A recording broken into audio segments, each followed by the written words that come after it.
Guys வணக்கம். So இதுக்கு முன்னாடி வந்து பார்த்தீங்கன்னா, அதாவது 2 days பிஃபோர் வந்து பார்த்தீங்கன்னா, சோழவந்தான் கருப்பை அவர்கள் வந்து ப்ரோ டேர்ம் ஸ்பீக்கராக வந்து அப்பாயின்மெண்ட் பண்ணியிருந்தாங்க. அதாவது தற்காலிக சபாநாயகரா. அதாவது இந்த ப்ரோ டேர்ம் அப்படிங்கிறது எப்போ யூஸ் பண்ணுவாங்கன்னா, புதுசாக ஒருத்தங்களை தேர்வு செய்வதற்கு முன்னாடி, ஏன்னா எல்லாருமே எம்எல்ஏஸ் எல்லாருமே பதவி பிரமாணம் செஞ்சு வச்சாதான் அவங்க எல்லாருமே ஓட் போட்டு தான் ஸ்பீக்கரை வந்து செலக்ட் பண்ண முடியும். கரெக்டாக? அப்போ அவங்களுக்கெல்லாம் பதவி பிரமாணம் செஞ்சு வைக்கணும் அப்படின்னா ஒரு ஸ்பீக்கர் அப்படின்னு தேவை, தற்காலிகமான ஸ்பீக்கர் தேவை. ஸோ அதை மாதிரி தான் சோழவந்தான் கருப்பை அவர்களை அப்பாயின்மெண்ட் பண்ணியிருந்தாங்க. பட் அவங்கள கண்டினியூ பண்ணவும் செய்யலாம், இல்லை அப்படின்னா வேற ஒருத்தவங்களை புதுசாகவும், ஏன்னா எம்எல்ஏஸ் எல்லாமே பதவி பிரமாணம் பண்ணிட்டாங்க அல்லவா. ஸோ இப்போ வந்து புதுசாக இன்னைக்கு வந்து வேற 2 பேர் சபாநாயகரும் துணை சபாநாயகராகவும் அப்பாயின்மெண்ட் பண்ண போகிறாங்களாம். ஸோ ஆக்சுவலாக வந்து பார்த்தீங்கன்னா, சபாநாயகர் அவர்களாக பிரபாகர் அவர்களையும் துணை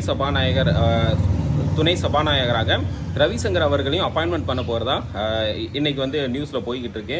இவங்க வந்து இப்போ ஏன்னா எப்படினாலும் வந்து தாவைக்காக்கு பெரும்பான்மை கிடைச்சதுனால அவங்க தான் வின் பண்ணுவாங்க. ஏன்னா இவங்க சபாநாயகரும் சரி துணை சபாநாயகரும் எம்எல்ஏக்கள் மூலமாக தான் தேர்ந்தெடுக்கப்படணும். கரெக்டாக? ஏன்னா எப்படினாலும் இவங்க வந்து மெஜாரிட்டி இருக்குதுனால கண்டிப்பாக வந்து இவங்க சைட்லேருந்து, அதாவது தாவைக்க சைட்லேருந்து தான் அப்பாயின்மெண்ட் பண்ணுவாங்க. கரெக்டாக?